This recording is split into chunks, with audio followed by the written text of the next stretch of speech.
কি ক'ব বুজি পুত্ৰৰ ভাষাই নাই ইয়াৰ পৰীক্ষাৰ মাজত আইতাক ঢুকাইছে 3 দিন যোৱাৰ পিছত তথাপিতো যি সিখিনি সুনাম অৰ্জন কৰিছে তাৰ কাৰণে মই লিটিল ফ্লাৱাৰ স্কুলক বহু ধন্যবাদ জনাইছোঁ। আনন্দৰ চকুলো আপোনাৰ মুখত আনন্দৰ চকুলো দেখিছোঁ। যথেষ্ট কষ্টেৰে আপুনি তাক পঢ়াইছিলে। কেনেকুৱা আজিৰ এই মুহূৰ্তটো কেনেকুৱা অনুভৱ হৈছে আপোনাৰ?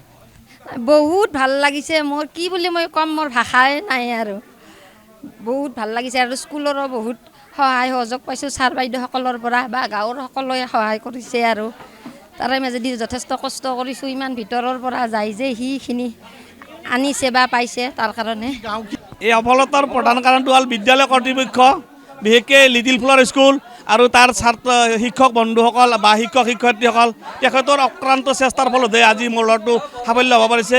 আৰু এই ক্ষেত্ৰতে মই ক'ব খোজোঁ, মোৰ বিশেষ ভূমিকা নাই, বিশেষকৈ মোৰ মিছেছ ৰুমি বেগমৰ বিশেষ ভূমিকা আছে। আৰু ইয়াতে মানে সকলোবোৰ ৰাইজৰ আশীৰ্বাদতে আজি তেওঁ এনেকৈ এটা সাফল্যমণ্ডিত ৰিজাল্ট কৰিবলৈ সক্ষম হৈছে। এখন পিছপৰা ঠাইৰ পৰা সুজিত গৈ ভাল ৰিজাল্ট কৰিছে লিটিল ফ্লাৱাৰ স্কুলৰ, যি 4ৰ্থ স্থান লাভ কৰিছে। কি ক'ব, কেনেকুৱা আপোনাৰ মনটো আজি কেনেকুৱা লাগিছে? 4ৰ্থ স্থান লাভ কৰিছে, যথেষ্ট ভাল লাগিছে।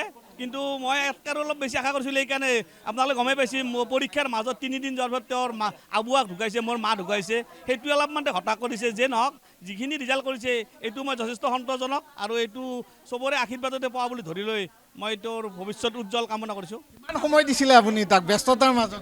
মই বিশেষ সময় দিব পৰা নাই এই ক্ষেত্ৰত, কাৰণ মই এখন বিদ্যালয়ৰ প্ৰিন্সিপাল হয়। গতিকে সেই ক্ষেত্ৰত মই আৰ্থিকভাৱে যিখিনি পাৰোঁ তেওঁক, ব্যক্তিগত বিদ্যালয় নে চৰকাৰী বিদ্যালয়, গতিকে মোৰ মিছেছে কিছু সময় দিয়ে, তাৰে মাজেদি ময়ো কিছু সময় দিছোঁ। কিন্তু যিমানখিনি দিব লাগিছিলে সিমানখিনি দিব মই পৰা নাই, তাৰ কাৰণে মই নিজে দুখিত আচলতে। কিন্তু এই ক্ষেত্ৰত মই বিশেষ ধন্যবাদ জনাম বিদ্যালয় কৰ্তৃপক্ষ, বিদ্যালয়ৰ শিক্ষক শিক্ষয়িত্ৰীসকল। আৰু এজন শিক্ষয়িত্ৰীৰ মই নাম ল'বই লাগিব, সেইটো হ'ল চন্দামিতা মেম। তেওঁৰ মোৰ ল'ৰাটোৰ কাৰণে তেওঁ সদায় অভিভাৱকৰ দৰে থিয় দিছিল আৰু তেওঁৰ বহুতখিনি ইয়াৰ ক্ষেত্ৰত অৰিহণা আছে। আৰু তেখেতক মই আজি নেদেখাকৈ ইয়াৰ পৰা ধন্যবাদ জনাইছোঁ। আৰু বিশেষকৈ বিদ্যালয় কৰ্তৃপক্ষ ছাৰ বাইদেউসকলৰ যিখিনি যত্ন, সেইখিনি মই কেতিয়াও পাহৰিব নোৱাৰিম।